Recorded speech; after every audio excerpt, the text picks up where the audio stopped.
Hey guys, my husband and I have owned our martial arts studio for about 5.5 years at this point. So in this video, I'm gonna give you my pros and cons to owning this business. My first pro is that this can be a very rewarding job to have. As we all know, martial arts can change people's lives. And when you get to see a huge change or growth in a student, it's very rewarding. But those are actually very few and far between. What's also just as rewarding and happens more often is watching students fall in love with martial arts and enjoy the space that you created. After all, the reason we got into this business is because we enjoyed martial arts, so getting to pass that on to the next generation of students is very rewarding. My second pro is that you have a private place to train. One of my favorite things to do is to come in when there's no classes going on and train or use our gym in the back. You spent a lot of time and effort creating your studio, so you need to make sure that you enjoy it as well. Number 3 is that you get to do martial arts for a living. There are a lot of boring jobs out there, but owning a martial arts studio isn't one of them. There is always something new to do, and I'm not saying it's always fun, and you could probably make a lot more money in a normal 9-to-5, but overall, this is a really cool job. Next is that you get to create your own systems. Have you ever been a student at a studio and thought, I could do this better, or I wish they did this differently? Or have you ever seen other studios and thought, I wish our uniforms were that color, or I wish my studio was that organized? Well, if you start your own studio, you get to organize it and systemize it however you want. Most likely throughout the years, you're gonna change things and tweak them here and there to hopefully make them better, but that's all up to you. Number 5 is that you have recurring monthly revenue. So whether you do contracts or month to month, this business is one that is set up to give you recurring revenue. This could be a whole video on its own, so I'm just gonna touch on it a little bit, but hopefully when you're signing someone up, you're getting their credit card to put on file, and then you're going to explain to them that their card is going to be charged monthly automatically for whatever your tuition payment is. This way, you aren't running around every month trying to collect payments from your customers. It's just an automatic monthly recurring revenue. This is something that most businesses want. Think about car washes, streaming services, or gym memberships. They are all getting paid automatically every month from their customers. Number 6 is that you get to create really cool merch that you want to wear yourself. So every summer we do a new t-shirt design, and every winter we do a new hoodie design. And these are designs that, of course, I would want to wear myself. Don't just stick to your regular logo on your shirts and hoodies and stuff every single year. Get creative, come up with cool designs, and you'll want to wear them and your students will want to wear them. Number 7 is that you can write off seminar and tournament expenses. Once your business can afford it, there are a lot of cool events that you can go to and have your business float the bill and then write off those expenses at the end of the year on your taxes. This year, we've gotten to go to 2 different martial arts business seminars. Both of them were in Orlando, so it was a really fun place to go, and we were also learning a lot about our business.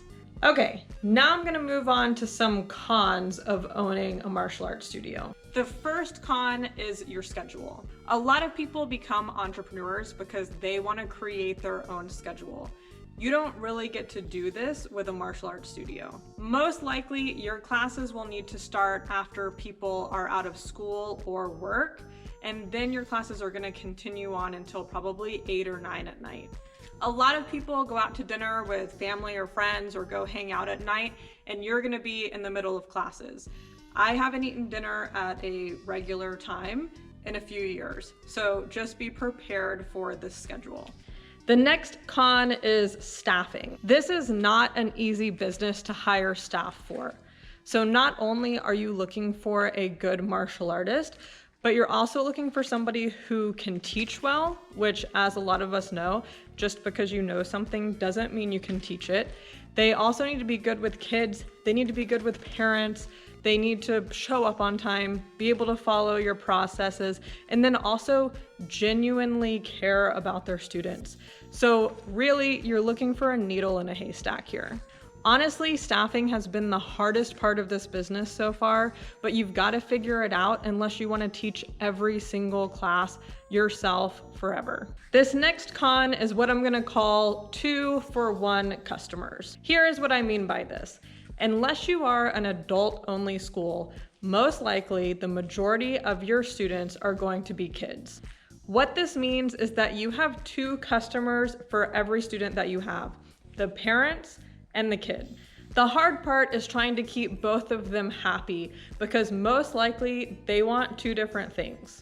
Obviously, the parent is the one paying, so that is your main customer. But if the kid isn't happy in class and they're giving their parent a hard time to come to class every time, then they're most likely gonna quit. So you have to learn to juggle both. This takes me to my next con. So speaking of kids, working with them comes with a lot of liability. This is especially if you have events like Parents Night Out or camp where your students are here without their parents.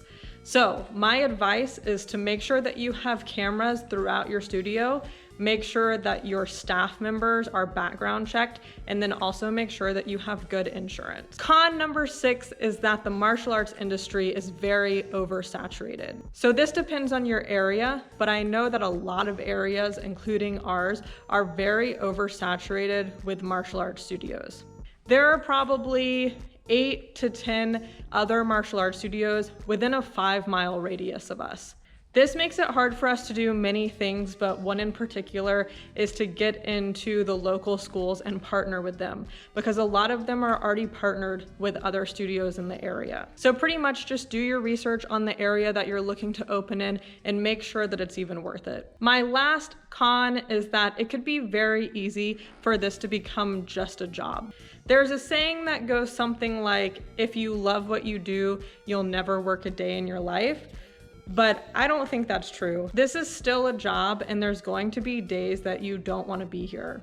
Especially at the beginning when my husband and I didn't have any help yet, there were days that we were sick or got bad news or had things going on personally that had we been working a traditional job for somebody else, we would have taken a sick day or a personal day.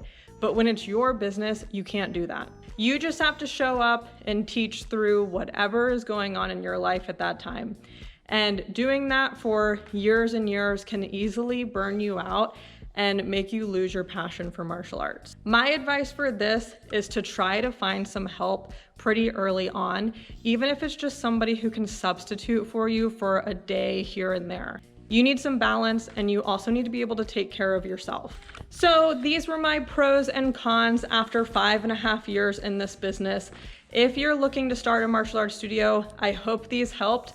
If you already own a martial arts studio, let me know if you agree, and let me know if I missed anything in the comments down below. I hope you guys enjoyed this video. If you did, please make sure to give it a thumbs up and subscribe, and I'll see you in the next one.